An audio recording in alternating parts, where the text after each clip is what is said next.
My mother's voice drifted through the kitchen before I ever reached the doorway. "Don't tell Linda she's babysitting until Christmas morning," she said with a little laugh. "If we ask now, she might say no." My brother answered with a chuckle. My sister kept wrapping presents without even looking up. Not one person objected. I stood there frozen, holding the warm pecan pie I'd baked before sunrise. And for the first time in 67 years, I realized I hadn't been invited home for Christmas at all. I had been scheduled to work. The smell of cinnamon and roasted turkey filled the house while the old ceiling fan clicked overhead. But suddenly none of it felt like home anymore.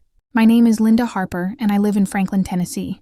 I spent 38 years teaching elementary school, raised a good family with my late husband, Tom.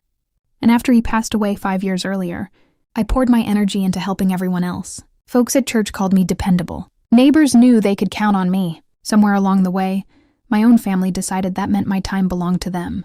Every Christmas looked the same. My brother arrived with 3 noisy children. My sister brought her twins. Wrapping paper covered the living room floor while sweet tea sweated on the dining table. And Christmas music played softly in the background. Before I even finished my coffee, someone handed me a toddler. Then another child wanted lunch. Someone else needed a diaper changed. I reheated casseroles while everyone laughed together. I washed dishes while they exchanged gifts. I carried sleepy children upstairs while the grown-ups lingered around the table telling stories. Nobody ever asked if I minded. They simply assumed I would do it because I always had. Whenever I hinted that I might enjoy sitting with everyone else for once, Mama smiled gently and said, "Bless your heart. Linda, you're just so good with children." Daddy always added, "Family helps family." I believed those words for years because I wasn't born yesterday, and I knew families weren't perfect. Still, hearing them secretly plan my Christmas without me settled something deep inside my heart. I quietly placed the pie on the porch swing, walked back to my car without making a sound, and before I turned the key in the ignition, I made one decision that would change my family forever. They just didn't know it yet. "I don't care if she's tired," my mother said. "Linda doesn't have children at home anymore. She can watch everybody else's." Nobody answered her. Nobody had to. The silence around that kitchen table told me they had all agreed long before. I walked through the front door. I stood in the hallway holding a warm pecan pie, listening to my own Christmas being planned without me.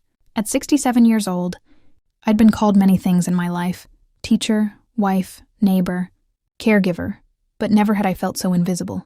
My name is Linda Harper, and I live in Franklin, Tennessee, where people still wave from front porches and church bells echo across quiet Sunday mornings. After my husband, Tom, passed away 5 years ago, I kept myself busy. I volunteered at church, read stories at the public library, visited elderly neighbors, and believed helping family was simply what decent people did. Looking back, I can see how slowly it happened. Every Christmas, my brother arrived with his 3 children. My sister brought her twins. And before the coffee had finished brewing, someone would hand me a child without asking. While everyone else gathered around the dining table, I refilled sweet tea glasses, reheated casseroles, wiped sticky fingerprints from cabinets, and settled little arguments before they turned into tears. By evening, my feet ached, yet I had barely exchanged a real conversation with anyone. If I quietly mentioned being tired, Mama always smiled and said, "Bless your heart. Linda, you're just so good with children." Daddy would nod and remind me, family helps family. For years, I accepted those words because I loved them. I convinced myself they appreciated everything I did.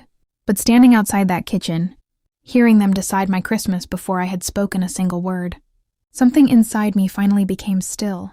I wasn't angry. I was finished.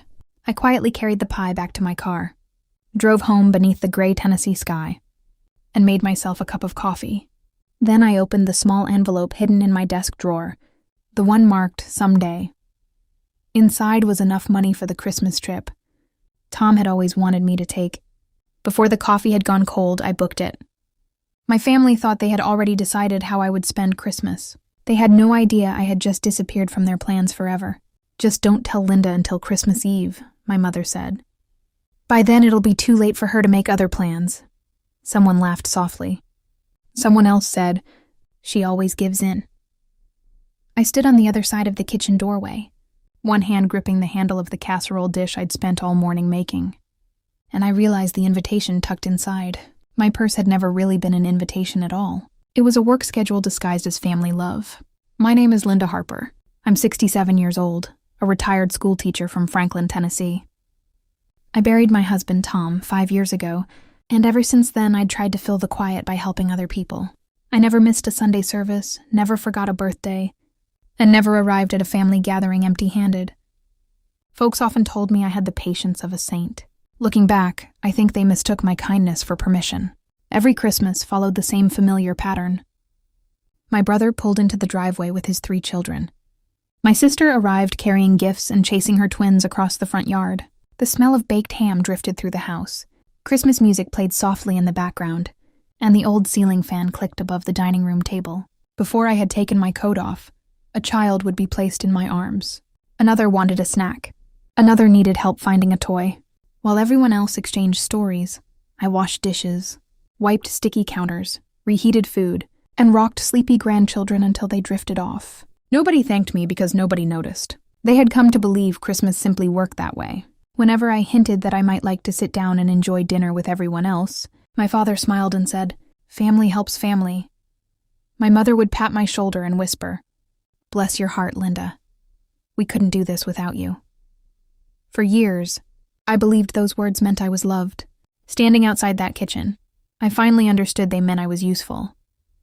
I quietly carried my untouched casserole back to my car, drove home without saying goodbye, and unlocked the small cedar box Tom had given me before he died. Inside rested an envelope marked, "For the day you finally choose yourself." As I opened it, I realized this Christmas was about to become the one my family would never forget. "Don't tell Linda she's babysitting until Christmas morning," my mother whispered. "If she knows ahead of time, she'll find an excuse to leave." My brother laughed. My sister answered, "She won't. She never puts herself first." The room filled with quiet chuckles. And in that instant, I realized they weren't laughing because I was funny. They were laughing because they were certain they owned my Christmas. I stood just outside the kitchen doorway, holding the pecan pie I'd baked before sunrise, listening to my family divide my holiday into chores before I had even walked inside. My name is Linda Harper. I'm 67 years old, a retired elementary school teacher from Franklin, Tennessee. After my husband Tom passed away, I filled the empty spaces in my life by helping other people. I volunteered at church, visited elderly neighbors, baked for every family gathering, and never arrived without asking what I could bring. Somewhere along the way, my willingness to help quietly became everyone else's expectation. Every December followed the same script. My brother arrived with his 3 children. My sister came carrying her twins. Christmas music floated through the house while the smell of cinnamon, baked ham, and fresh coffee wrapped around every room. Before I finished my first cup of coffee, someone would hand me a child. Another needed lunch. Someone else needed a diaper changed or a toy repaired. While everyone else exchanged gifts and laughed around the dining table, I reheated casseroles, washed dishes, cleaned sticky fingerprints from cabinets, and rocked tired children to sleep. By evening, my feet hurt so badly I could barely stand, yet nobody ever asked if I had enjoyed Christmas. Whenever I hinted that I might like one holiday to myself, Mama smiled and said, "Bless your heart. Linda, you're just so good with children."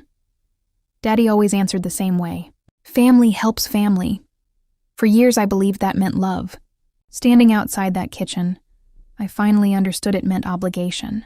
I quietly turned around before anyone noticed I had arrived, carried my pie back to the car, and drove home through the cold Tennessee afternoon. When I unlocked the drawer in my bedroom and pulled out the envelope marked, "Savannah, paid in full," I smiled for the first time all day. My family thought they had already planned my Christmas. They had no idea I had just planned theirs. "Don't tell Linda until Christmas morning," my mother said. "If she finds out now, she might actually make plans of her own." The room erupted in quiet laughter. My brother added, "She never does. She always stays with the kids." I stood motionless outside the kitchen doorway, the apple pie I'd baked still warm in my hands, and something inside me finally broke. Not with anger, but with clarity. At 67 years old, I had just discovered that my family didn't see me as a daughter or a sister anymore. They saw me as free childcare wrapped in a Christmas sweater. My name is Linda Harper, and I live in Franklin, Tennessee, where church bells ring every Sunday morning and neighbors still stop to talk beside their mailboxes. I spent 38 years teaching second grade, And after my husband, Tom, passed away 5 Christmases ago, I devoted myself to helping others because staying busy kept the loneliness from settling too deeply. Every holiday, I arrived early with homemade pies, fresh rolls, and whatever else my mother asked me to bring. Before I could even take off my coat, one grandchild would be placed in my arms. Another would ask for lunch, and someone else would need help finding a missing toy, while the rest of the family gathered around the table, laughing over old stories and passing dishes of dressing and sweet potatoes. I scrubbed casserole pans, wiped sticky hands, changed diapers, poured sweet tea, and carried sleepy children upstairs for their naps. Nobody thanked me because nobody noticed. It had become the natural order of Christmas. Whenever I quietly hinted that I might like to enjoy the day with everyone else, Mama smiled and patted my hand. "Bless your heart, Linda," she'd say. "You're just so good with children." T always ended the conversation with the same sentence, "Family helps family." I believed those words for years because I loved them more than I valued my own time. But standing in that hallway, listening to them plan my holiday without asking me, I realized something I should have understood long ago. They weren't depending on my kindness anymore. They were counting on my silence. I quietly set the pie on the porch, walked back to my car without saying a word, and drove home. Before the sun went down, I opened a folder labeled Savannah Christmas, clicked Confirm, Reservation, and unknowingly set in motion the Christmas my family would be talking about for years.